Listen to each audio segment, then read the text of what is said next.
కూటమి ప్రభుత్వం అధికారంలోకి వచ్చిన తర్వాత చేసిన అభివృద్ధిపై శ్వేతపత్రం విడుదల చేయాలని మాజీ మంత్రి విడుదల రజని డిమాండ్ చేశారు. హత్య రాజకీయాలు చేసింది ఎవరో ప్రజలకు తెలుసని చెప్పారు. కేవలం డైవర్షన్ కోసమే వైసీపీ నేతలను అరెస్ట్ చేస్తున్నారని అంటున్న విడుదల రజనితో మా ప్రతినిధి హరీష్ ఫేస్ టు ఫేస్. అధికారులకు వచ్చిన 2 సంవత్సరాలు గడుస్తున్నటువంటి నేపథ్యంలో ఇప్పటివరకు కూడా అక్రమ అరెస్టులను కేంద్రంగా చేసుకునే రాజకీయం చేస్తుందని వైసీపీ ఆరోపిస్తుంది. ప్రధానంగా వైసీపీ చేసినటువంటి నిర్మాణాత్మకమైనటువంటి ఆరోపణలకు కనీసం ప్రభుత్వం స్పందించకపోగా విమర్శల తర్వాత డైవర్షన్ కోసం చేసినటువంటి అక్రమ అరెస్టులకు సంబంధించినటువంటి వ్యవహారంపైన ఒకవైపు వైఎస్ఆర్ కాంగ్రెస్ పార్టీ లీగల్గా కూడా న్యాయస్థానం కూడా పోరాటం చేస్తుంది. ఈ నేపథ్యంలో మనతో మాట్లాడేందుకు మాజీ మంత్రి విడుదల రజని ఉన్నారు. మేడం, చూడండి, ఎలా చూడాలి ఇప్పుడు మనకు ఇప్పటివరకు జరిగినటువంటి పరిపాలన తీరుకు కానీ ఇందాక మీరు చేసినటువంటి కామెంట్స్ కానీ ఈ అక్రమ అరెస్టులకు సంబంధించినటువంటి వ్యవహారం సోషల్ మీడియాని కేంద్రంగా చేసుకుని జరుగుతున్నటువంటి అరెస్టులకి మీ కామెంట్ ఏంటి? ఈ 2 yearsగా మనం చూస్తూ వచ్చాము. కంటిన్యూస్గా కూడా వీళ్ళు ఏదో ఒక డైవర్షన్ పాలిటిక్స్ అనేది ఏదో ఒక అంశం మీద కంటిన్యూస్గా తెర మీదకి తెస్తానే ఉన్నారు. దాంట్లో భాగంగానే మొదటి నుంచి కూడా మీరు చూస్తే తిరుమల లడ్డు విషయంలో అలానే చేశారు. తర్వాత కొద్ది రోజులు ఆ జద్వాని అనే విషయాన్ని అలాగే నడిపించారు. ఆ తర్వాత ఇక ఏ అంశం దొరికితే మనం క్రమంగా చూస్తూ ఉన్నాము. ఎక్కడైనా వాళ్ళు ఒక అంశంలో వాళ్ళు డిఫెన్స్లో పడుతున్నారు. సపోజ్ మెడికల్ కాలేజ్ విషయంలో చూసాం. చాలా ప్రెస్టీజియస్గా 17 మెడికల్ కాలేజ్ జగన్మోహన్ రెడ్డి గారు తీసుకురావాలనుకున్నారు. దాంట్లో మేము చేయగలిగినటువంటి అన్నీ చేశాము.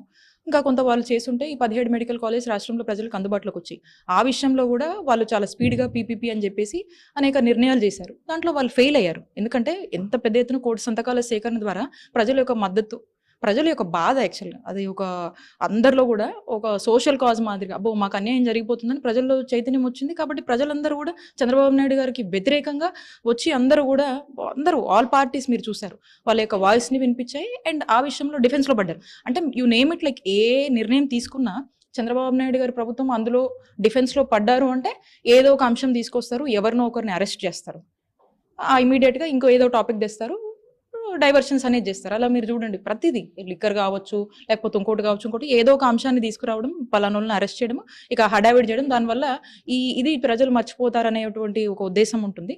And at the same time ఏంటంటే ప్యారలల్గా ఈ 2 yearsలో వాళ్ళ యొక్క గవర్నెన్స్ అనేది, చంద్రబాబు నాయుడు గారి గవర్నెన్స్ అనేది ఫెయిలియర్ గవర్నెన్స్ అని ప్రజలకు అర్థమైపోయింది. ఎందుకంటే రాష్ట్రంలో ఏ వర్గాలకు సంబంధించినటువంటి వాళ్ళు కూడా సంతోషంగా లేరు. ఈరోజు ఎస్పెషలీ కరెంటు మీకు కూడా తెలుసు కదా, ఈ మొక్కజొన్న రైతుల సమస్య అనేది చాలా పెద్దగా ఉంది, తీవ్రంగా ఉంది. రైతులు బాగా ఇబ్బంది పడుతూ ఉన్నారు. గిట్టుబాటు ధరలు లేవు. ప్రతి సీజన్కి ఎరువుల దగ్గర నుంచి కూడా చూసుకుంటే ప్రతి సీజన్లో పండించినటువంటి పంటకు గిట్టుబాటు ధర లేనటువంటి పరిస్థితి.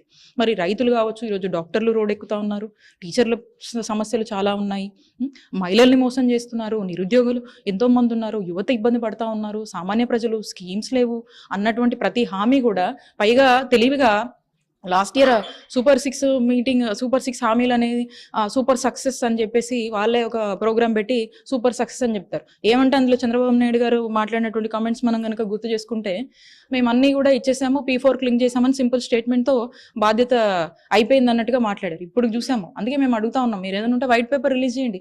ఎన్ని ఇచ్చారు, ఏం జరిగింది, ఏం చేస్తున్నారు, ఇంకా ఇవ్వాల్సినవి ఎప్పుడు ఇస్తారు, అసలు ప్రజలు ఏడుస్తున్నారు, ప్రజలు ఇబ్బందుల్లో ఉన్నారు, ప్రజలను ఆదుకోండి, మేమేదో ఇది చేయండి అని మేము అనట్లా. మేమేమంటున్నాం, మీరు ఇచ్చిన హామీలే, మీరు చెప్పిన మాట మీద మీరు నిలబడండి, మీ కక్షల కోసం ప్రజల్ని ఇబ్బంది పెట్టొద్దు, ప్రజలు నేర్పించొద్దు అని చెప్పి వైఎస్ఆర్ కాంగ్రెస్ పార్టీ ప్రతి అంశం మీద, ప్రతి కాజ్ మీద ప్రజల పక్షాన పోరాడుతుంది. కాబట్టే ఈ అరెస్టులు, ఈ రెడ్ బుక్ మా కోసం పెట్టిందే, వెరీ క్లియర్. ఈ రెడ్ బుక్ ఎందుకు తీసుకొచ్చారు? రెడ్ బుక్ మా కోసం పెట్టిందే. ఎవరు మాట్లాడితే వాళ్ళు, ఎవరు అతిథులు గారు దీనికి? ప్రతి ఒక్కరు కదా, ఎవ్రీవన్. ఆఖరికి జర్నలిస్టుల దాకా కూడా వచ్చారు, మీకు కూడా స్వేచ్ఛ లేదు, మీ దాకా వచ్చేసారు. కాబట్టి ప్రజలన్నీ కూడా చూస్తున్నారు. ఇదంతా కూడా ఒక అభద్రతలో, ఒక ఇన్సెక్యూరిటీలో, ఒక ఫ్రస్ట్రేషన్లో ఏంటంటే వాళ్ళ ప్రభుత్వ పాలన బాలేదనేటువంటి విషయం వాళ్ళకు తెలిసినప్పటికైనా కూడా ఇది బయటికి రాకుండా రకరకాల డీవియేషన్స్తో కాలయాపన చేస్తున్నారు చంద్రబాబు నాయుడు గారి ప్రభుత్వం. ఇప్పటివరకు చూసుకుంటే కనుక, అంటే కుటుంబ ప్రభుత్వం అధికారంలోకి వచ్చిన తర్వాత మావిగన్ ప్రకటన ముందు, మావిగన్ ప్రకటన తర్వాత ఉన్నటువంటి పాలిటిక్స్ ఎలా ఉంది? అంటే మావిగన్తో చేసినటువంటి నిర్మాణాత్మకమైనటువంటి సూచన కావచ్చు, ఆ తర్వాత జరుగుతున్నటువంటి ప్రచారం కావచ్చు, ఎలా ఉంది? డెఫినెట్గా అండి. ఇప్పుడు ఇటీవల కాలంలో మీరు చూస్తూ ఉన్నారు, క్లియర్గా మా నాయకుడు జగన్మోహన్ రెడ్డి గారు అమరావతి మీద మా స్టాండ్ ఏంటనేది చెప్పారు, మావిగనర్ ప్రతిపాదించారు. వాళ్ళు అప్పటి నుంచి ఏమైందో కానీ విపరీతమైన ఫ్రస్ట్రేషన్లో ఉన్నారు.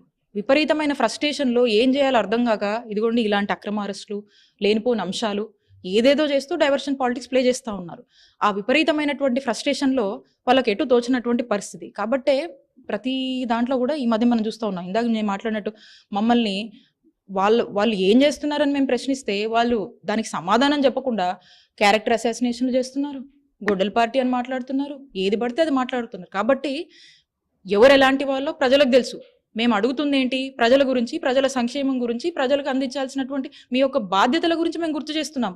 మీ యొక్క ప్రాపర్ అడ్మినిస్ట్రేషన్ మీరు అందించండి ప్రజలకు అని గుర్తు చేస్తున్నాం. మేమేమి ఇంకోటో మేమేం అనట్లేదు. ఆయన వాళ్ళు దీనికి సమాధానం చెప్పకుండా రకరకాల డీవియేషన్స్, వాళ్ళకు ఉన్నటువంటి ఫ్రస్ట్రేషన్స్ మీద చెప్తా ఉన్నారు. క్లియర్గా once again we are telling, we are not against Amaravati, we are only against the corruption in the name of Amaravati. This is our YSR Congress Party stand. మా నాయకుడు చెప్పాడు, అదే మేము చెప్తా ఉన్నాము.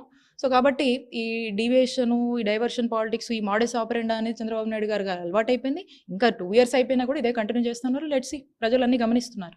ఇటీవల కాలంలో చంద్రబాబు గారు చేసినటువంటి కొన్ని కామెంట్స్ చూస్తున్నాం. నేరస్తులతో రాజకీయం చేయాల్సి వస్తుంది, 40 ఏళ్ల రాజకీయంలో ఇంతవరకు ఇలాంటి రాజకీయ నాయకులు చూడలేదని చెప్పి కామెంట్స్ చేస్తారు. ఎలా చూస్తారు?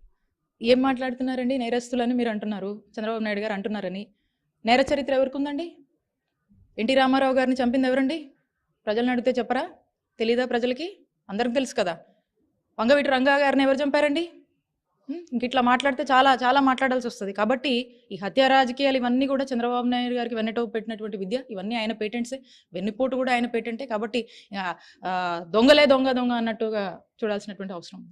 మొత్తం మీద కూటమి ప్రభుత్వం అధికారంలోకి వచ్చిన తర్వాత కేవలం డైవర్షన్ పాలిటిక్స్ మీద మాత్రమే రాజకీయం చేస్తుంది. ఇంకోవైపు చంద్రబాబు చేసినటువంటి కామెంట్స్కి సంబంధించినటువంటి వ్యవహారంలో హత్య రాజకీయాలు ఎవరు చేశారనేది కూడా ప్రజలకు తెలుసని కూడా రజనీ స్పష్టం చేస్తున్నారు. Camera person Kishore.